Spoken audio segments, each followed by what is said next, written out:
Welcome back to the second part of our Introduction to Economics unit. This one, we're going to take a look at the economic systems from around the world, and we're going to discuss how those fit into our marketing environment, and really what do they mean when you hear these terms and understanding what these economic systems involve. So we've already discussed a little bit about economics and understanding that it is a study of how we use our resources.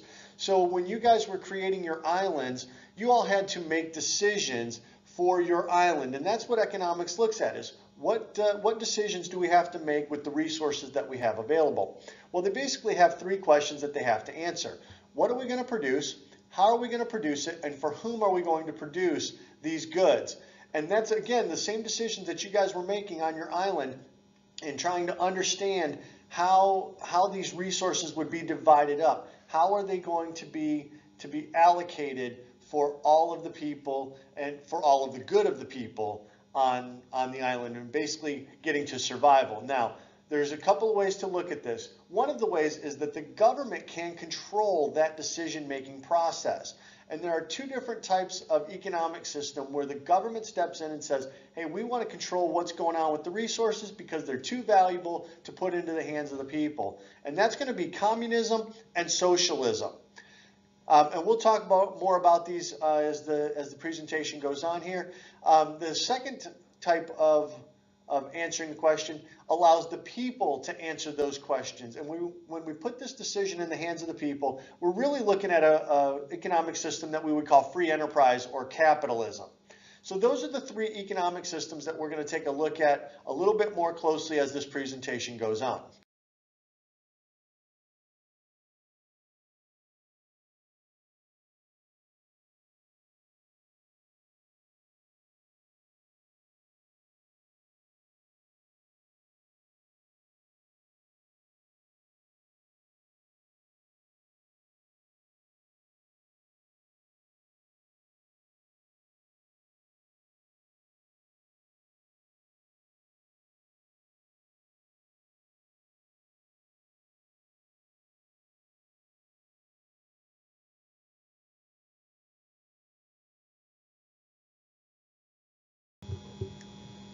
So we're going to start off by taking a look at socialism, and I want to start with socialism here because it's sort of the middle of the road concept.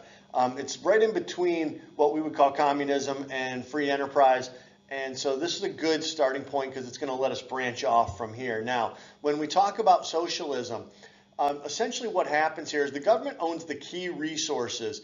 That's the resources that they feel are way too valuable to put into the hands of the people because they don't want them wasted. Either the resources are limited or the resources have too great of a financial value to them. Whatever the case is, the government's going to step in here and say, we'll control this, we'll let you have access to some other things, and we'll let you do your thing. But for these resources in particular, we're going to control the major stuff. So it could be major industries like logging or automobiles or electric or technologies, whatever that might be. There's a lot of different resources that each country has to look at and say, okay, this is what we have available. How do we want to make sure that these are monitored? So we see this mostly through the European countries, Sweden, France, Germany, England, Ireland, places like that, Finland. All of those countries are going to fall under this socialist concept. Now, the idea is to provide programs that are going to benefit all of society here. So the types of programs that we're looking at are basically these kinds of things. And number one on the list is going to be national health care. National health care system is going to be basically free medical care, that if you get sick, you go to the doctor. Now, if you guys pay attention here in the United States, you guys know that going to the doctor, going to the dentist, all of that can be incredibly expensive. Just a one-day stay, even an outpatient stay in the hospital can cost you $20,000 or $30,000. And that's a lot for most people in this country. That's hard to afford. Under a national health care system, you don't have to worry about those things. The government's going to take care of those issues for you. They're going to provide the resource. They're going to monitor it, they'll manage it, and they'll make sure that you have access to it. Now, there's a downfall with that, and that is that people go to the doctor's office for every little thing. I've had this cough for 3 days. I better go get it checked out. I've had this little sniffle for a day. I better go find out if it's something more serious. So a lot of times you have longer wait times when you go to the doctor because people are there for not so serious issues, and it slows down the entire process. Another socialist program is going to be providing education.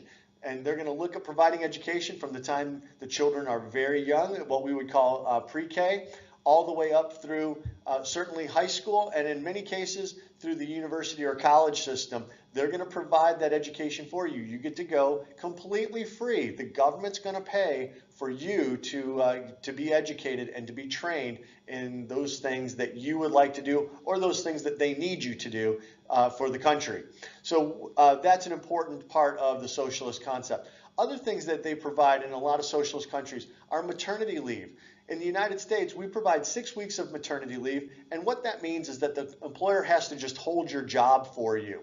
It's usually unpaid. There are some employers that choose to pay that, but it's usually unpaid unless you have sick time or unless you have vacation time that you can use for that. But for the most part, the maternity leave is just kind of your burden here in the United States. Well, in socialist countries, and in many of them, they're going to provide paid maternity leave, and usually they extend that out. In Sweden, they extend it out to 40 weeks. That's almost an entire year that you are going to be off, where you can raise your child and make sure that the kids are taken care of. And a lot of times they're even going to provide that for the father as well, or what we would call paternity leave. They're going to make sure that the father can stay home and help raise the children and not have to worry about, how are we going to pay the bills? How are we going to make ends meet? How are we going to put food on the table? You have a lot to worry about when you have a newborn. The government in the socialist country is going to say, don't worry about it. We'll help you out. We want you to raise that kid and be there with the child during those early months of childhood, rather than just dumping that kid off in a daycare center and sending yourself back to work. So maternity leave is another one.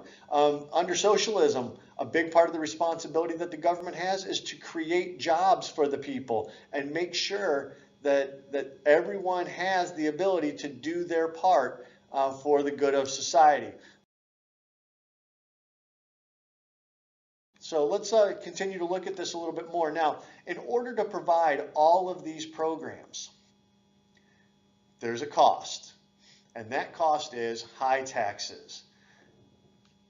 When you are putting together a program where you want to give away free health care systems, when you want to give away education for free, you want to provide a military, you want to create jobs, you want to provide maternity leave, you want to take care of the elderly. When you're going to provide all those things, the money has to come from somewhere. It's not magic money.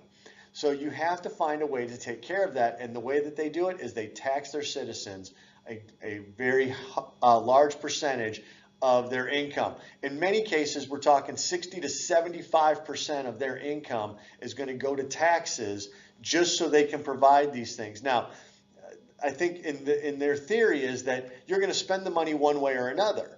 You get the money in your pocket, you'll have to pay for yourself to go to the doctor. You have the money in your pocket, you have to pay for yourself to get an education.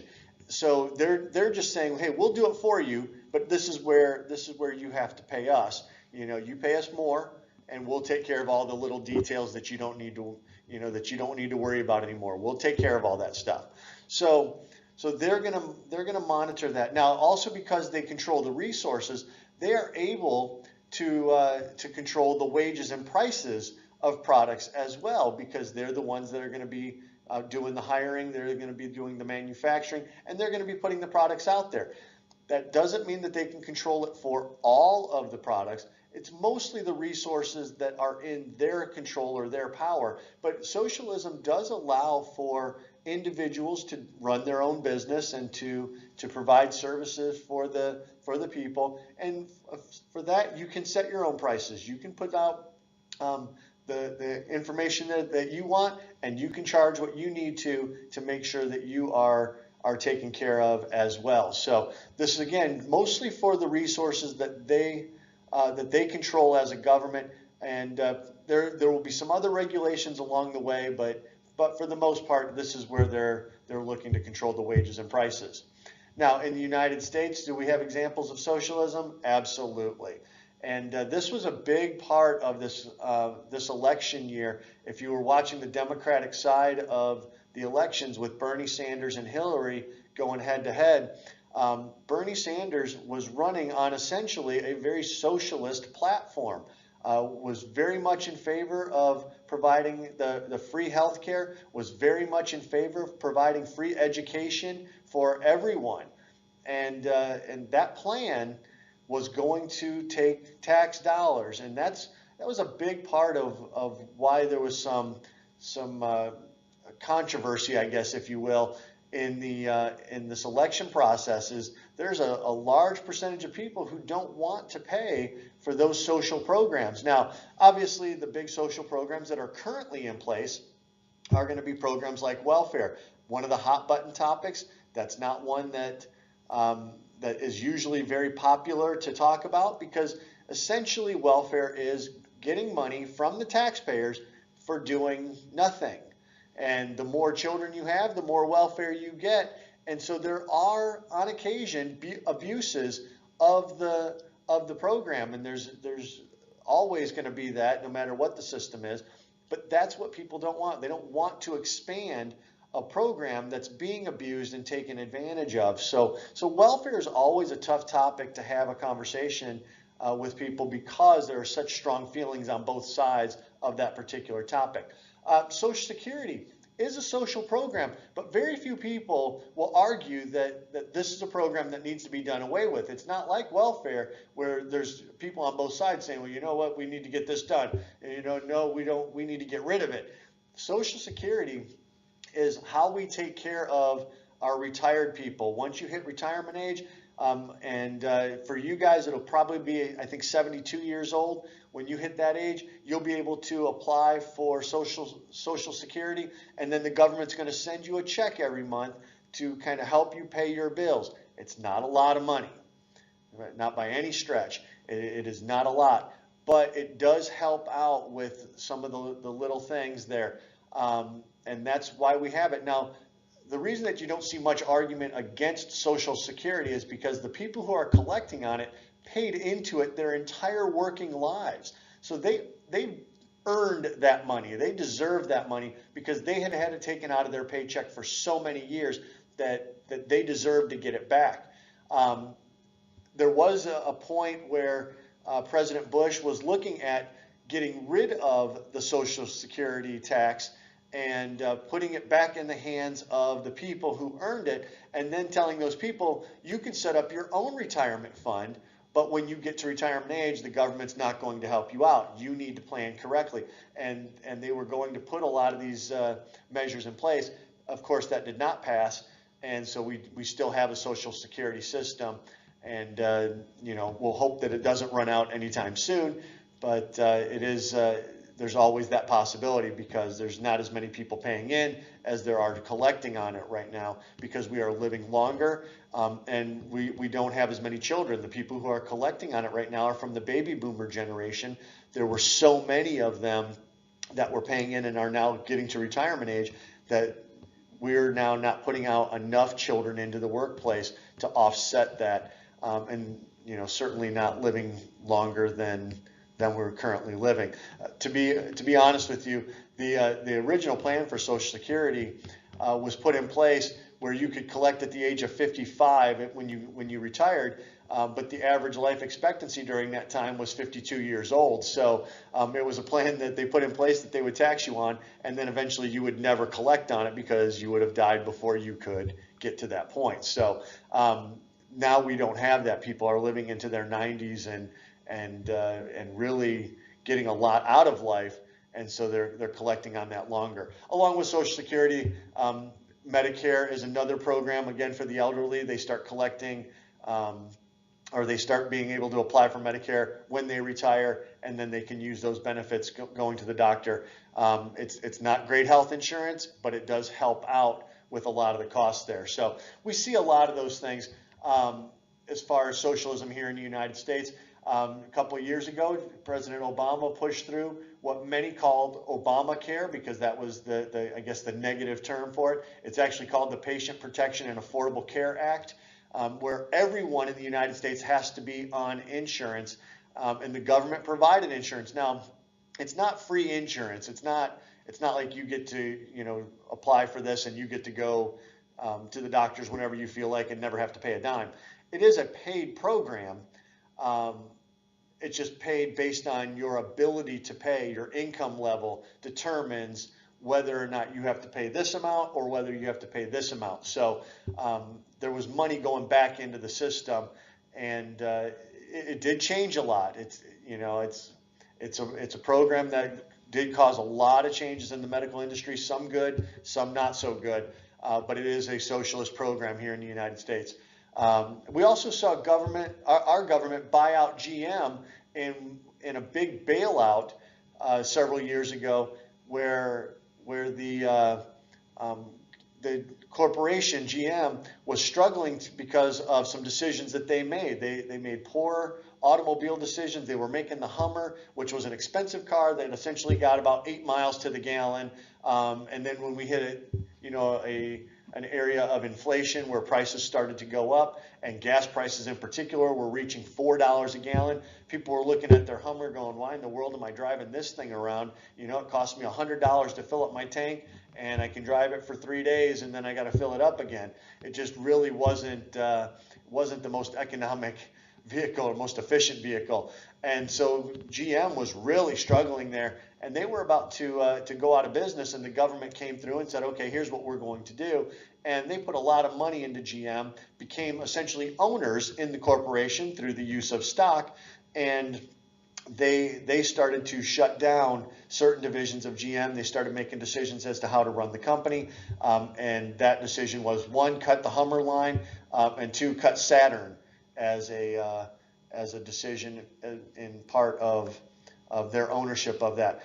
In the United States, the government is not and should not be in the practice of being owners in corporations. The government needs to stay away from those things in an effort to keep everything sort of on the up and up, if you will, where business should be doing what it's supposed to do. The good businesses thrive, the bad businesses will fail, and somebody else will take their place. The government shouldn't be going in and providing bailouts for them. We'll talk more about that in class as we get to that part of the unit. So there are many examples of socialism here in the United States, and that was Bernie Sanders' platform when he was running for the Democratic nomination. Was he wanted to put in these socialist programs, and he had a huge following, especially with the younger crowd. They really gravitated to his message of free healthcare and free education and all the other things that he was trying to put together. So the older generation wasn't as thrilled about that, and I'll be honest, I was not as thrilled about that idea because I don't believe that the government should be providing those things. I think that's up to each person to provide. Now let's take a few moments and take a look at communism and really what that means. So this is at the other one end of the spectrum of the government controlling the resources. And with communism, the government controls all of the resources. They control the means of production and distribution within that country. And that means that you, as an individual, do not get to own your own business. You can't go in and say, hey, I want to provide this. No, the government's going to provide that. Okay, but in providing that, there's going to be some limited resources available to certain products. So let's take a look at some of the countries that fall into this category. Basically, the big 3 at this point are China, Cuba, and North Korea. And there are probably other communist countries out there, but at this point, we're down to these are the powerful ones. These are the ones that we pay attention to: are China, Cuba, and North Korea. We don't like communism here in the United States. That's what our whole Cold War with Russia was about, and making sure that we tried to defeat communism. And eventually Russia broke and divided up into a lot of smaller countries. And when they did that, they went more towards the socialist lean, where the people were actually trying to provide for themselves. Now, in communism, they believe that competition is a waste of effort, and it's a waste of the resources, so there's no reason to allow competition into the marketplace. Again, that's why they control that resource. You can't have two competing businesses trying to fight for customers. That just doesn't make sense to them. Why don't we just provide everything, and the customers will come to us and they will buy from the one business that sells it, the government. In doing that, though, the government then controls the prices. Essentially, they control how these products are going to get to the people, and they make sure that distribution of wealth is basically done equally. And that's on the product side as well as the earning side. So when you go out to get a job, there's really no motivation for you to work harder to get ahead because you can't get ahead. Communism doesn't allow for it. Essentially, communism is a classless society. There are no social classes. Everyone works basically to be at the same level. And the government's going to make sure you're taken care of. They'll take care of your housing. They're going to take care of your meals. They're going to take care of your clothing. They're going to take care of your job. They're going to take care of all that stuff. They provide it all for you because, again, they control it all. It's their resources. So under communism, the government's looking to try to figure out how they're going to use those resources. And for them, the government would rather make machinery and tractors things that they can use to make other goods rather than making consumer goods, which means that essentially you're going to have a shortage of consumer goods when it comes time for the people to buy. In the United States, you guys go to the store, you go to the cereal aisle, and you got 100 different cereals to choose from. You go to the clothing store, and you walk around there, and you look and you say, I don't really like any of these. So you go to another clothing store and another clothing store, and you might look at 50 or 60 or 70 shirts before you decide on one that you really like, and that's the one that you want to buy. Same thing with furniture. We have to look at many stores to find the one that fits right in our living room or fits right in our kitchen, the one item that we think fits our needs best. Under communism, they don't make all of those choices. They're going to make it one way because anything else is considered a waste of resources, a waste of time, a waste of effort. And so there's no reason to go to all that trouble.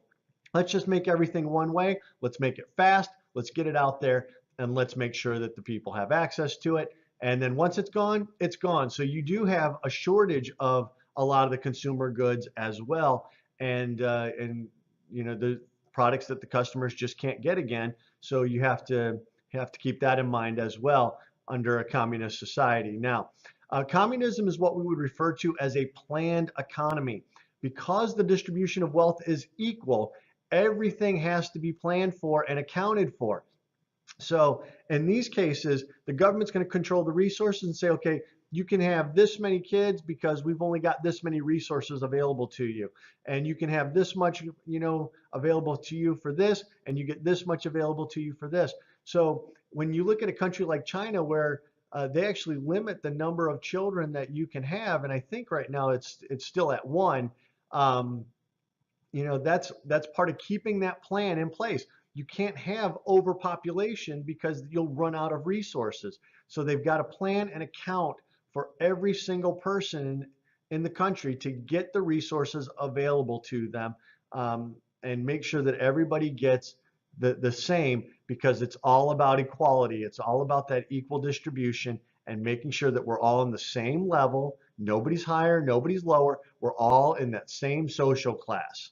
So that's a look at socialism and communism. We're going to take a break right here and answer a couple of questions, and then we'll be back with part 3, where we take a look at the free enterprise system, which is the economic system used here in the United States.